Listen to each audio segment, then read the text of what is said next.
Okay, this was on this morning on CNN. So Barry Weiss was on Bill Maher. Yeah.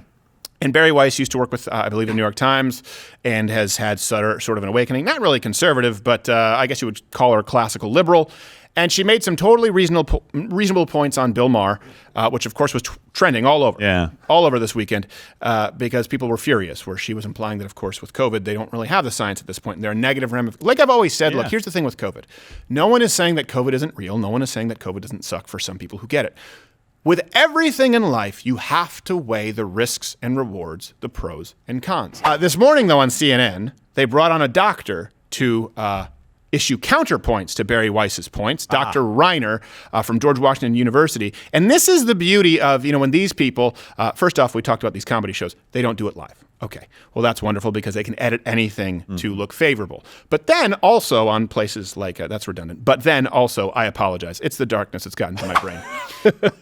It's crept. Also on CNN, or these programs, there's a beauty in never being accountable, where you can bring on people simply to straw man your opponents. Because they don't bring Barry Weiss on. In my opinion, if you are commenting on what Barry Weiss said on Bill Maher, specifically, right? And you are CNN, to do your job and be a journalist, you should have Barry Weiss on. Instead, they show a brief clip, and then they bring a doctor on to address the points that she never made. Here's the most trusted name in news. I'm done with COVID. I'm done. It's like I went so hard on COVID. I remember. Sprayed the Pringles cans that I bought at the grocery store, stripped my clothes off because I thought COVID would be on my clothes. Like, I did it all. And then we were told, you get the vaccine. That was my excuse. You get the vaccine and you get back to normal. And we haven't gotten back to normal. And it's ridiculous at this point. We have. This is going to be remembered by the younger generation as a catastrophic moral crime. The city of Flint, Michigan, which is 80%, I think, minority students, has just announced indefinite virtual schooling. Also known as a majority. In the past 2 years, we've seen among young girls a 51% increase in self-harm. People are killing themselves. They are anxious. They are depressed. They are lonely. That is why we need to end it. She ranted about how inconvenienced she has been by this pandemic and how it's not real anymore. Well, I'll tell you that for the 10,000 Americans who died last week and for their families, it was damn real. And for the people who, struggle to keep them alive, and for the thousands and thousands of healthcare workers who have been doing this nonstop for 2 years, her behavior was childish and selfish.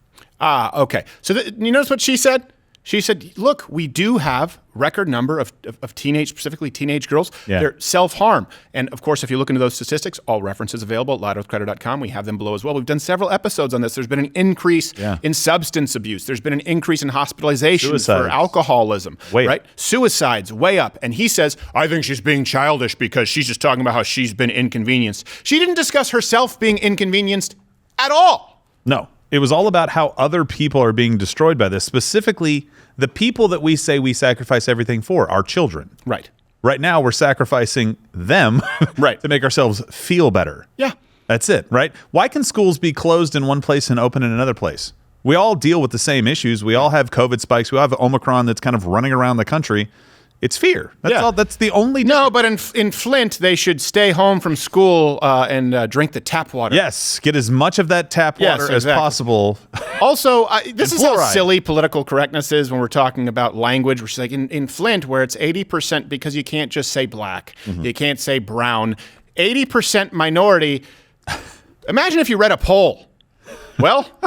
A minority of Americans believe that disapprove of Joe Biden's job on the economy. What's that minority? 80%. I should note that the 80% is black.